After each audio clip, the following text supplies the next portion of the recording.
La magnifique ville historique de Charleston, en Caroline du Sud, est l'incarnation même du charme du Sud.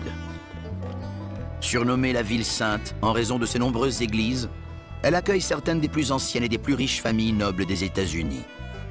On raconte aussi que cette ville est le bastion des bonnes manières au pays. Mais le 18 février 1987, la paix de Charleston est violemment rompue.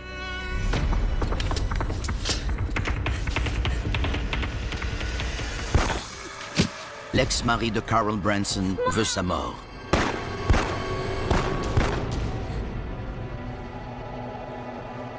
I gotta get out of here.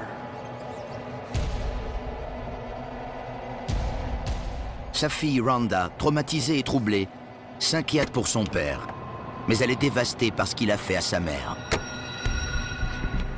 Carol Branson a reçu 6 projectiles.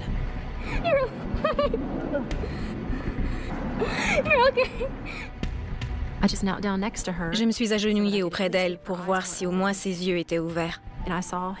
J'ai vu mon père partir en voiture, à fond de train. Carol vit dans la crainte de son ex-époux. Carol avait une ordonnance de protection contre cet homme. Elle avait peur de lui. Elle ne voulait plus qu'il s'approche d'elle ou de sa fille. Rhonda l'a vu agresser sa mère à plusieurs reprises. Malgré sa violence, il demeure tout de même son père.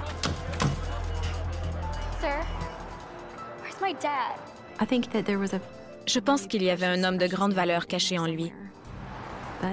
Mais un passé marqué par la violence et l'alcool a laissé des traces. Il est bien déterminé à ne pas se faire prendre vivant.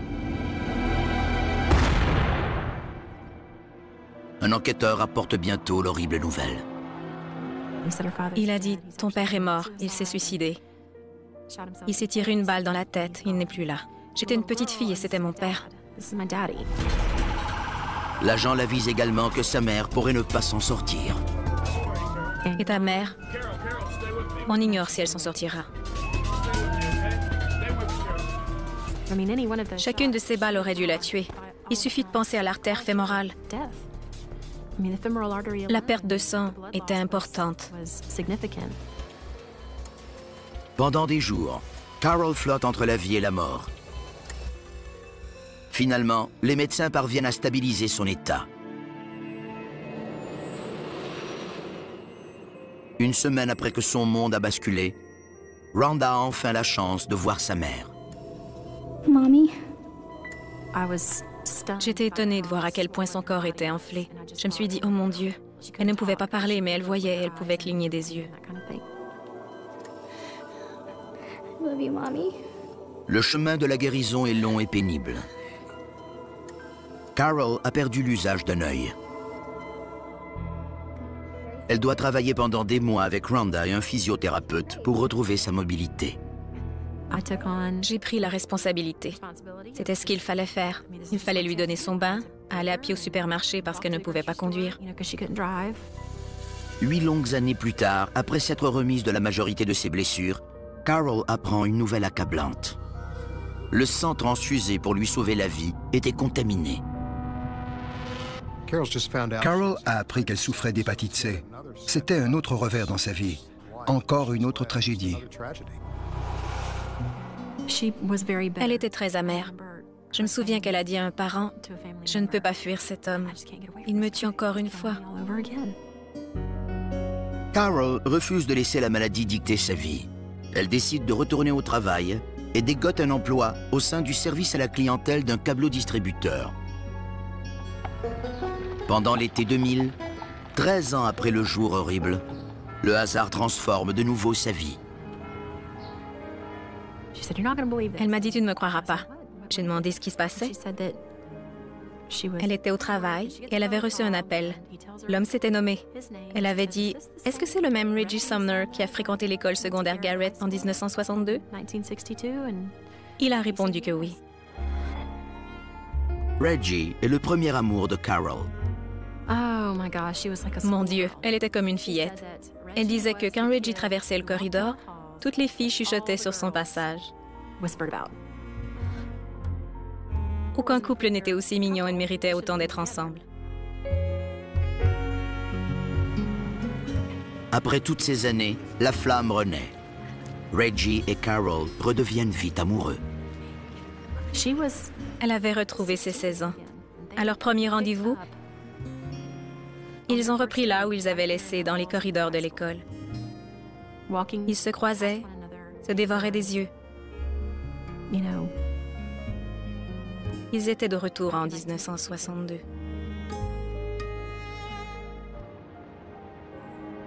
Six mois plus tard, Reggie et Carol se marient. Enfin, elle a trouvé la paix et le bonheur avec l'homme de ses rêves. Le couple heureux s'installe plus au sud, à Jacksonville, en Floride, où Reggie a une résidence secondaire. Rhonda, maintenant une jeune maman, garde régulièrement le contact par téléphone. Puis, soudain, en juillet 2005, plus personne ne répond aux appels de Rhonda. Je n'avais pas parlé à ma mère depuis plusieurs jours. C'était très étrange. Chaque fois que Rhonda appelle, elle tombe sur le répondeur. Hello, it's me. Is anybody home? Hello? Okay, call me back. Rhonda continue d'appeler, jour après jour. Hello? Hello? It's 2:45 on Sunday. I've been calling. I don't know what's going on, but please give me a call and let me know that everything's okay. Mother, answer the phone. Are you there? Reggie, take up the phone. N'ayant pas de leurs nouvelles depuis une semaine, Rhonda se rend à Jacksonville en catastrophe. À son arrivée, elle ne voit pas la voiture de Reggie et Carol et des signes ne laissent rien présager de bon. Sa mère garde la maison propre. Pourtant, de la vaisselle sale traîne manifestement depuis des jours. Et si elle est partie en voyage, pourquoi a-t-elle laissé son téléphone portable, son sac à main et ses médicaments?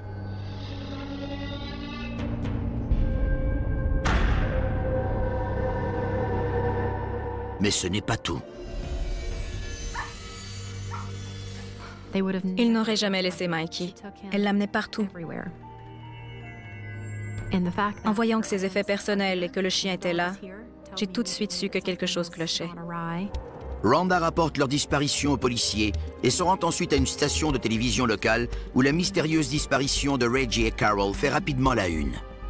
Family says Carol and Reggie Sumner are now 4 days without life-saving medication. She's very ill, and her husband is very ill as well. So ill that family says there is no way they would have just taken off. Because everything is so just left, you know, as is. I believe that either they were taken or lured. They were very, very trusting. We don't care who you are. We don't care anything about you. Send them home. They can't live without their medicine. Soudain, les prières de Rhonda semblent avoir été exaucées. Un couple déclarant être Reggie et Carol appelle la police et affirme être en bonne santé.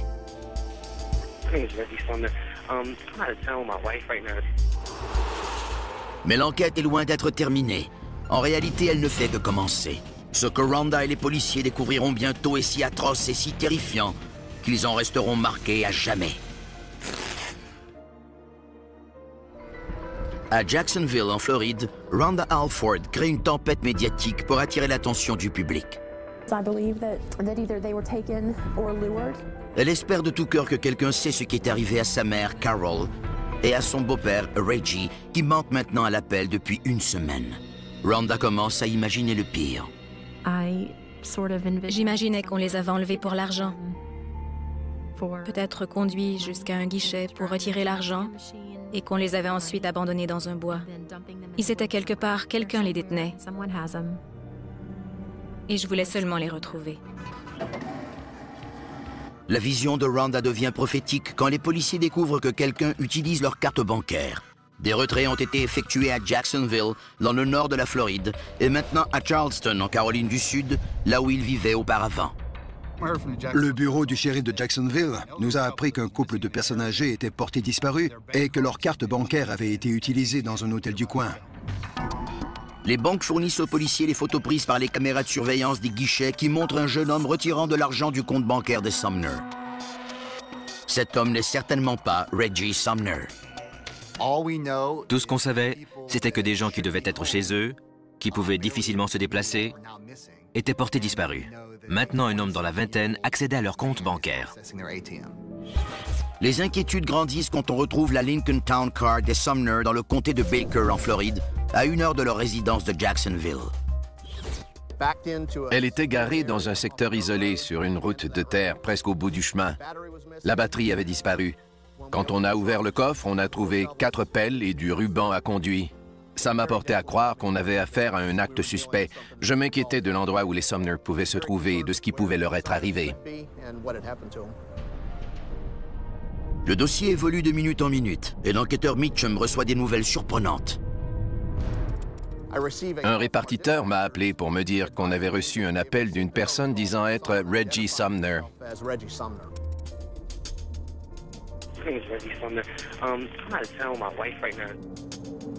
L'homme permet aussi aux policiers de parler avec une femme affirmant être Carol. Le couple espère convaincre les policiers qu'ils sont sains et saufs afin que les cartes bancaires qu'ils utilisent abondamment soient réactivées. Les policiers font immédiatement venir Rhonda pour lui faire entendre les enregistrements. Where are you at? We're in Delaware right now. And what city is that in? It's Corpus.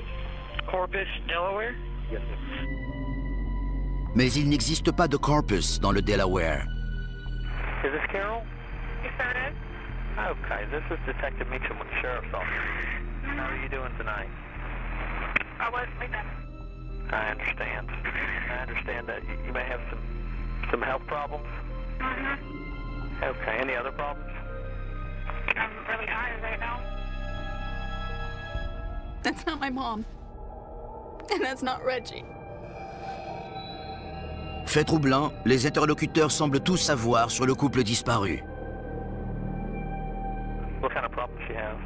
Cancer. Cancer? And liver. L'hépatite de Carol s'est transformée en cancer du foie et Reggie souffre d'un diabète débilitant qui doit être contrôlé avec des médicaments. Il s'est récemment fracturé une jambe et doit passer le plus clair de son temps au lit ou dans un fauteuil roulant. Ce n'étaient pas des gens qui pouvaient se déplacer facilement et disparaître longtemps sans que quelqu'un sache où ils étaient. Les enquêteurs croient que de suivre la piste de l'argent les aidera à capturer les imposteurs.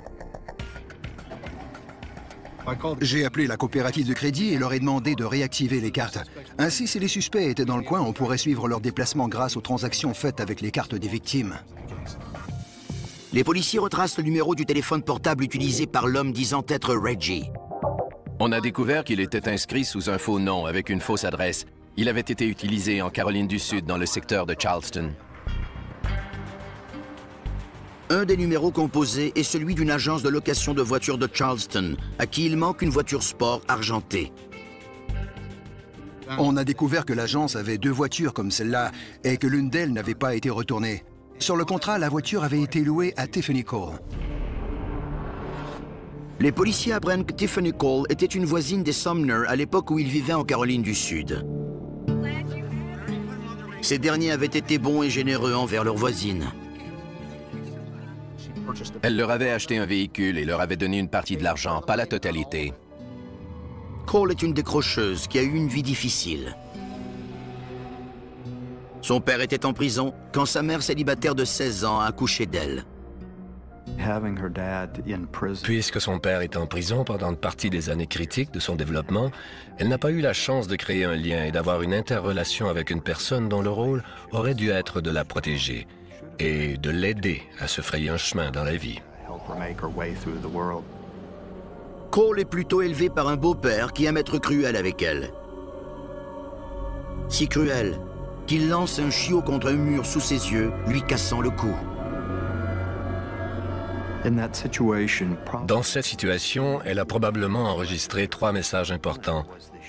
D'abord, la violence pure et la méchanceté, le mal que les gens près de nous peuvent faire. Deuxièmement, elle a dû ressentir une grande peur. Finalement, Tiffany a peut-être compris que les gens pouvaient poser des gestes véritablement diaboliques, sans en subir les conséquences. Pendant des années, Cole déménage régulièrement entre la maison de son père et de sa mère. Here are your pills, Dad. Jeune adolescente, elle affirme que son père l'a agressée sexuellement. Chope-tout.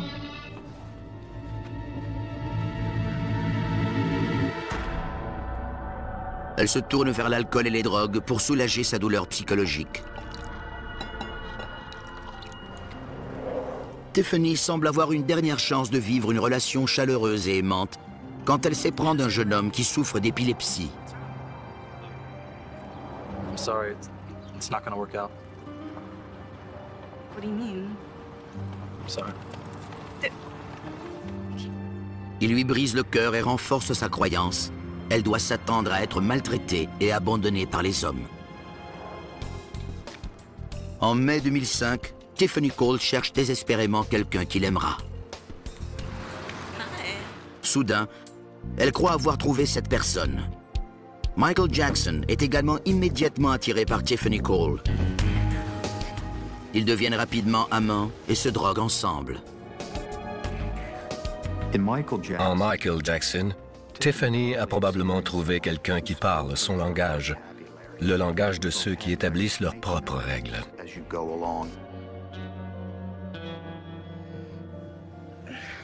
Cole croit que ce mauvais garçon est bon pour elle. You stole my stuff. Yeah, so what? Elle a vu quelqu'un que les lois et les attentes sociales n'arrêteraient pas. C'était probablement très attirant pour elle. Michael Jackson avait un lourd passé criminel. C'était un voyou, condamné à plusieurs reprises. Il était en probation pour fraude. Sa mère était une droguée. Il a grandi chez sa grand-mère, qui a fait de son mieux pour l'élever. Pourtant, il a commencé à voler à un très jeune âge. Cole et Jackson découvrent qu'ils aiment tous les deux faire la fête. Avant longtemps, ils décident de partir en voyage, s'arrêtant à Myrtle Beach avant de redescendre vers Jacksonville pour y rejoindre le meilleur ami de Michael Jackson, Alan Wade. Le couple s'installe chez la mère de Wade. Un jour, elle se lasse de les voir constamment faire la fête et les jette à la rue. N'ayant nulle part où aller et ayant dépensé tout leur argent dans l'alcool et la drogue, Tiffany se souvient que ses anciens voisins, les Sumner, vivent tout près.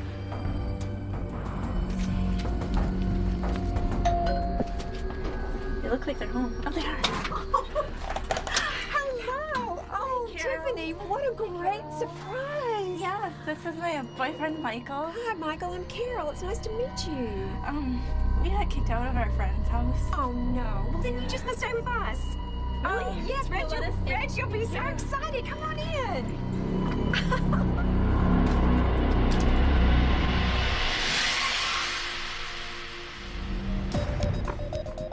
L'enquêteur Jim Rowan cherche le frère de Tiffany Cole. C'était un homme connu du service de police local. Il avait une réputation de voyou dans le quartier. On lui a expliqué que sa sœur était peut-être dans le pétrin et impliquée dans une affaire grave, et que s'il nous cachait des preuves ou de l'information, il pourrait y avoir de grandes conséquences pour lui. Le frère de Cole révèle que Tiffany et Michael habitent dans un hôtel local. Les policiers se préparent à envahir leur chambre. Les véritables Reggie et Carol sont-ils retenus à l'intérieur? Hotel manager. En juillet 2005, les policiers de North Charleston, en Caroline du Sud, vont bientôt prendre d'assaut 2 chambres d'hôtel dans l'espoir de libérer un couple de personnes âgées qui, croient-ils, seraient prises en otage. Hotel manager. On espérait trouver les Sumner. Malheureusement, ce ne sont pas eux qu'on a trouvés. Les policiers arrêtent leur ancienne voisine, Tiffany Cole, son petit ami, Michael Jackson, et l'ami d'enfance de ce dernier, Alan Wade. Les enquêteurs voient rapidement leur implication dans la disparition des Sumner confirmée. Jackson a dans les poches la carte bancaire des Sumner. Et dans la voiture achetée par Tiffany aux Sumner se trouve une collection de monnaies de valeur appartenant à Reggie. On a trouvé des vêtements, des jeux vidéo, des ordinateurs qui semblaient avoir été achetés récemment. On a aussi trouvé dans le coffre-fort de la chambre tous les papiers d'identification et les documents bancaires des victimes.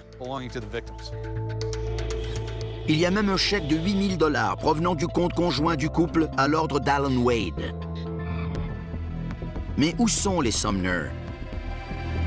Les enquêteurs séparent les 3 suspects et commencent les interrogatoires. Alan Wade refuse de parler. Michael Jackson et Tiffany Cole nient avoir quoi que ce soit à voir avec la disparition des Sumner.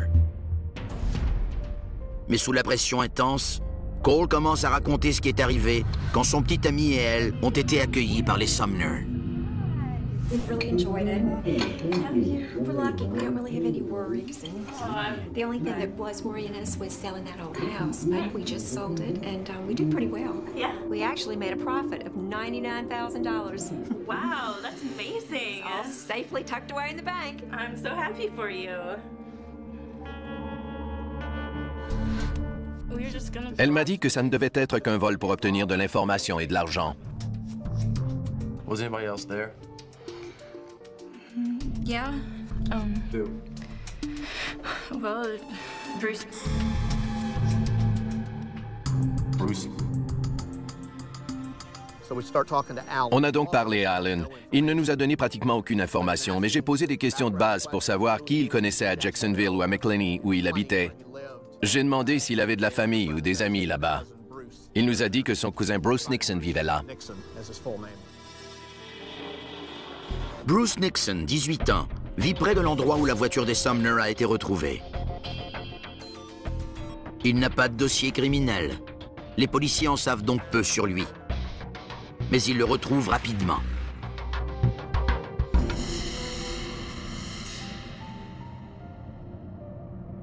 Pendant l'interrogatoire, Nixon en révèle beaucoup aux enquêteurs à propos du vol. So whose idea was it?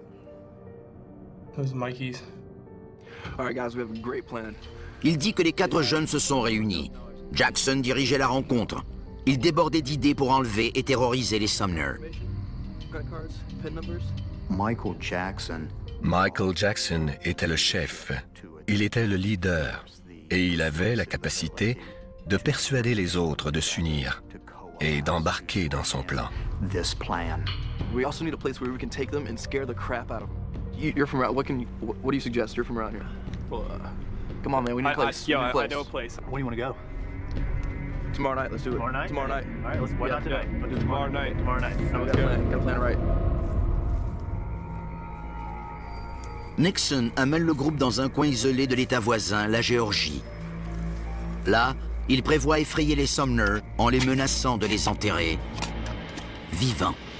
Michael Jackson est indifférent et il est incapable de ressentir l'impact de ses comportements sur les autres. Il a clairement démontré à plusieurs reprises sa volonté d'enfreindre les lois et de dicter ses propres lois. Ces 2 éléments sont caractéristiques des sociopathes. Ce que Cole et Wade font ensuite est capté par une caméra de surveillance. Ils achètent du ruban à conduit, des gants pour ne pas laisser d'empreintes digitales et de la pellicule en plastique de taille industrielle qu'ils pourraient utiliser pour attacher les Sumner. Bruce Nixon confirme que le rôle de Tiffany Cole était de rester en contact avec les Sumner, non pas comme une véritable amie, mais plutôt pour recueillir de l'information pour leur plan tordu. Tiffany Cole a appelé souvent chez les Sumner pour déterminer quel serait le meilleur moment pour commettre le crime. Ils ont attendu jusqu'au 8 juillet 2005. Alors, sous le couvert de la nuit, vers 22 h, ils se sont rendus à la résidence des Sumner.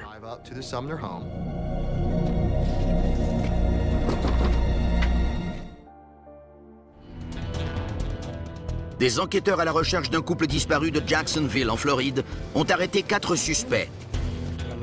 Bruce Nixon, 18 ans, révèle qu'ils avaient l'intention de voler, d'enlever et de terroriser Reggie et Carol Sumner dans le but de soutirer le numéro d'identification personnelle de leur carte bancaire.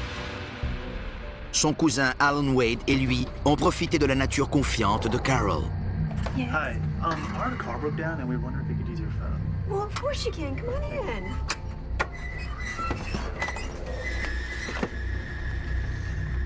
Here's the phone, boys. Help yourselves. What are you doing? What are you doing? Shut up! Ils avaient une arme jouet. Ils ont immédiatement attaché les Sumner. My husband's ill. You could have anything. Don't do this.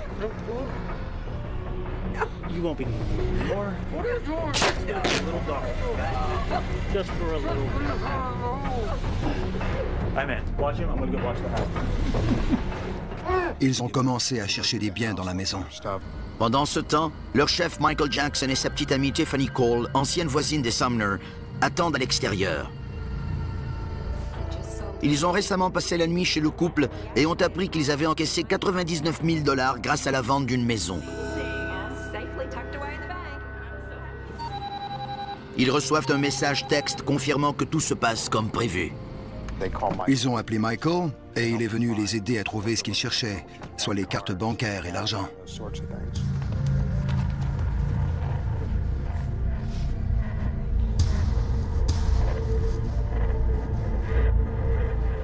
Après avoir pris tous les biens de valeur des Sumner, le groupe se prépare à amener les victimes dans un lieu secret. Pour le couple fragile, commence un voyage terrifiant et oppressant de 40 minutes vers l'inconnu. Il devait faire plus de 35 degrés dans le coffre de la voiture. À cause de la sueur, le ruban à conduit s'est mis à glisser. En ouvrant le coffre, Bruce Nixon a vu Reggie et Carol qui s'enlaçaient. Tape came off. Put it back on now. We'll give you anything you want.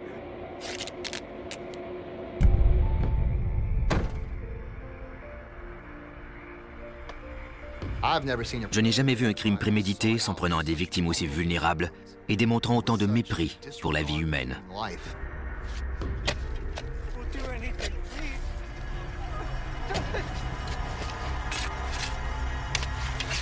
Pendant que les Sumner supplient pour qu'on les laisse vivre, Cole et Nixon attendent à côté.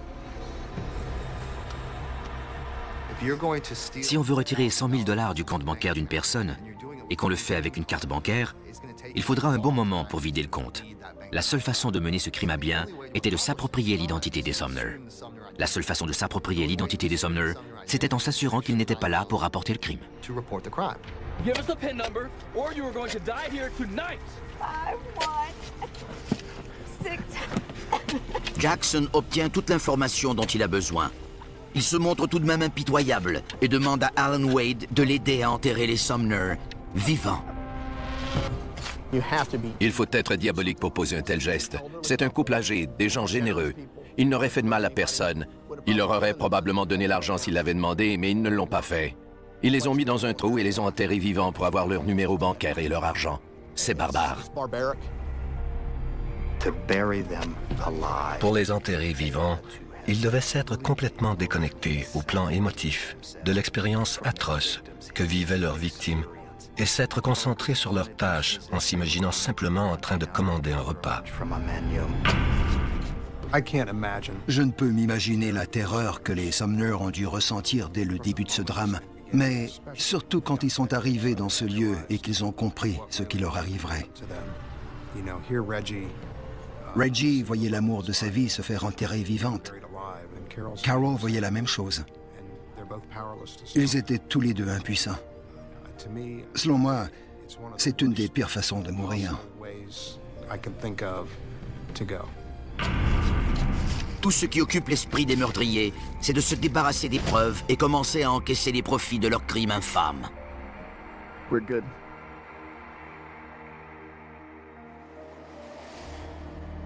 Michael Jackson affirme que Wade et Nixon étaient les meneurs et que lui agissait à titre de consultant criminel. Oh yeah, I told him he was gloves. I said, "Hey, make sure you had gloves on your damn hand." You know what I'm saying? That's common sense. You don't go in anybody's house, man. Even if you just pull in a burglary, you know what I'm saying? Even if nobody's home. So you told Alan and Bruce to put gloves on before they went in the house? My words were, if you're gonna use this, don't leave no fingerprints. Did Bruce or Alan have a gun? Yeah, they had a damn toy gun. Michael Jackson était le chef. Il était le chef parce qu'il contrôlait l'argent. Le capitaine de bateau de pirates ne donne pas tout l'argent à un de ses subordonnés. Michael Jackson avait la carte, il faisait les appels, c'était lui qui décidait. Le groupe abandonne la voiture des Sumner avant de se diriger vers un autre guichet automatique afin de retirer encore plus des économies des Sumner. Puis, Cole et Wade retournent chez les Sumner pour voler tout ce qu'ils peuvent trouver. Jackson donne quelques centaines de dollars à Bruce Nixon et lui dit de rentrer chez lui et de se taire. Mais les enquêteurs découvrent qu'il en est incapable. Bruce Nixon se vantait de son rôle dans ce crime et montrait l'argent. Il disait à ses amis qu'il avait un nouvel emploi et que son travail, c'était de tuer des gens. Maintenant en détention, Bruce Nixon accepte de guider les policiers jusqu'au lieu du crime. Ce qui se passe ensuite n'a jamais été présenté à la télévision jusqu'à maintenant. Bruce Nixon, un présumé meurtrier, guide des enquêteurs de Jacksonville en Floride jusqu'à un coin isolé du comté de Charleston en Géorgie. Après une nuit de torture, c'est là, affirme Nixon, que Carol et Reggie Sumner ont été enterrés vivants. Ce qui suit est présenté pour la première fois à la télévision. Je pense que Bruce voulait bien faire. Je pense qu'il voulait se soulager de ce poids. Quand on est arrivé sur les lieux, ses genoux ont failli. Et il a dit, « Laissez-moi le dire. Laissez-moi dire ce que je sais. »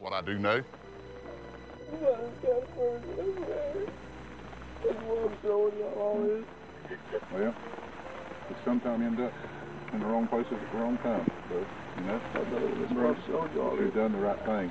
You've done the right thing by all means. Bruce, is there anything else around here that they threw out that we need to be aware of? Guys? I know you are. Where were you when this happened? Out at the road. You were at the road? Did you walk back here? Huh? You had to know where this was at. I know. I told them. They said all they're going to do is scan. The little man was put in. Ils ont d'abord mis monsieur dans le trou, et ensuite madame, derrière lui. Elle enlaçait sa taille et sa poitrine, et ils les ont recouverts. Ils ont été jetés dans un trou et enterrés alors qu'ils respiraient encore. Bruce Nixon est un peu à part des autres joueurs. C'est lui qui a coopéré le plus avec les autorités. Il pleurait et il sanglotait. Ça ne pouvait dire qu'une chose. Il lui restait une parcelle de conscience.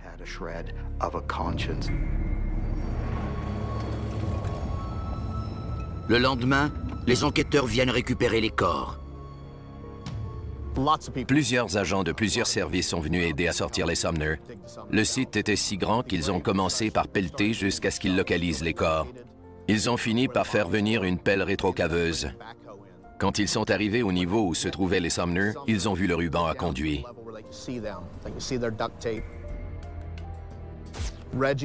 Reggie était devant Carol. Ils étaient assis comme dans un bobsleigh, l'un derrière l'autre. Ils avaient brisé les liens de ses mains et lui tenaient la main. C'était troublant. Des agents d'expérience ont dit qu'il régnait un silence de mort. Personne n'a dit un mot. Et ils étaient fâchés.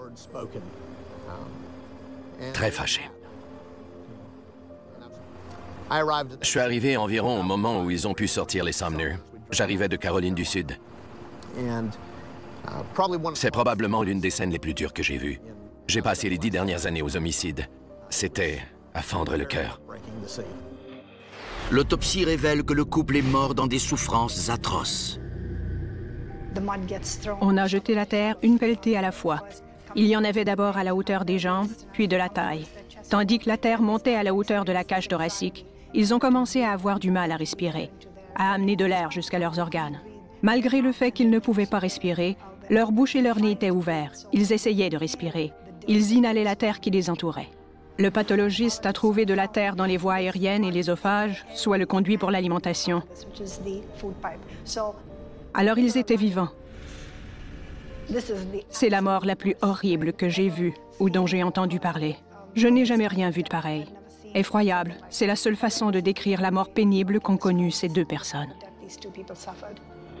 Michael Jackson reçoit un appel de sa grand-mère en prison. Elle lui apprend que la police sait tout.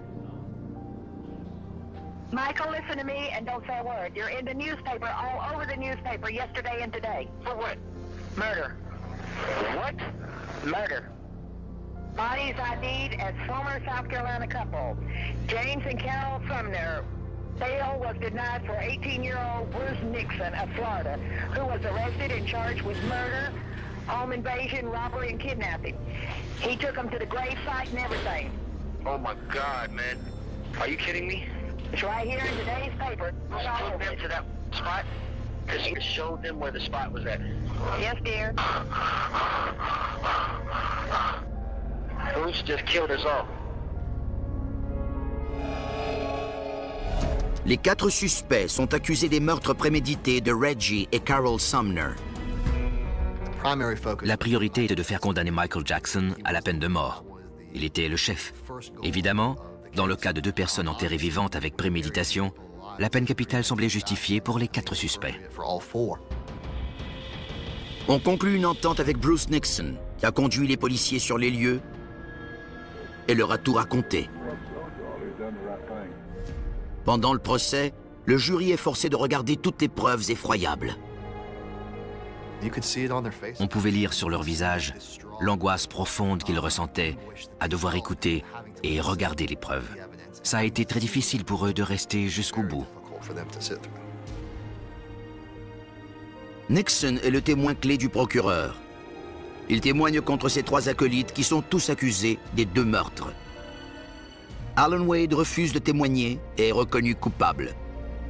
Tiffany Cole avoue son rôle dans le vol, mais elle affirme qu'il n'y avait pas de complot pour meurtre. Elle pensait que le trou servirait à cacher le butin. Is Tiffany Cole on a quest like pirates to bury treasure in the wilderness? Or is Tiffany Cole building a 6x4 grave to put people that she knows inside of it? Le jury la reconnaît également coupable. Lors de l'audience pour la détermination de la peine de Tiffany, on a indiqué qu'elle avait été agressée et avait eu une enfance difficile. Ça n'a pas ébranlé le jury. Carol Sumner et sa fille avaient aussi eu la vie difficile et n'avaient pourtant pas fait ce que Tiffany avait fait. Elle était la seule qui connaissait les Sumner. Sans elle, ce crime n'aurait pas été commis.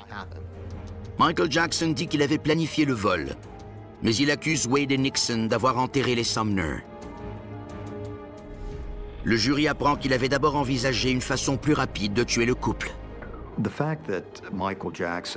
fait que Michael Jackson avait auparavant envisagé d'injecter à Carol et Reggie Sumner un produit pour faire croire à une surdose de médicaments montre sa volonté de calculer et de planifier un dénouement idéal pour lui, sans penser aux Sumner. Il est lui aussi reconnu coupable. Bruce Nixon écope d'une peine de 45 ans de pénitencier. Jackson, Cole et Wade reçoivent la peine capitale. S'il y a 3 personnes qui méritent d'être condamnées à mort, c'est bien Michael Jackson, Tiffany Cole et Alan Wade. La nature préméditée du crime, combinée à la souffrance et la torture inutile de 2 victimes vulnérables, appelle à la peine de mort. Étonnamment, c'est la fille de Carol, Rhonda, qui est la première à pardonner aux 4 jeunes assassins de sa mère et de son beau-père. Elle affirme que ses croyances religieuses l'ont sauvée dans les jours suivant les meurtres. J'avais de la compassion pour eux. Je ne suis pas allée dans la salle d'audience pour les regarder avec dédain ou haine. Quelqu'un qui vit dans l'amertume et loin du pardon se tue lui-même. Des années plus tard, le procureur Alan Mizrahi a reçu une lettre de Jackson dans laquelle il affirme être un homme transformé. Il a écrit « Ce n'est qu'il y a 1 semaine que Dieu m'a montré que je ne suivais pas ses commandements. » Jackson poursuit en disant qu'il abandonne ses recours en appel et qu'il affrontera la mort en temps voulu, pour pas tout à fait avoir tué Reggie et Carol. Michael Jackson a fait tout en son pouvoir pour se sortir du pétrin. Il a feint d'être fou, essayé de s'échapper et changer son histoire dans le but de trouver un angle qui lui permettrait de se tirer d'affaire. C'était simplement une autre façon de se sortir de là. Le bien le plus précieux de Rhonda est une photo prise quelques semaines avant les meurtres. Une photo de son fils et de sa mère, la dernière fois qu'ils l'ont vu. Il était dans la fenêtre de la cuisine. Il a vu que grand-maman était dehors. Alors il s'est mis à frapper dans la fenêtre pour attirer son attention. Et s'est retourné, ils se sont donné un bisou à travers la fenêtre. De toutes les photos que j'ai amassées en 30 ans, c'est la plus mignonne. C'est celle qui a le plus d'importance.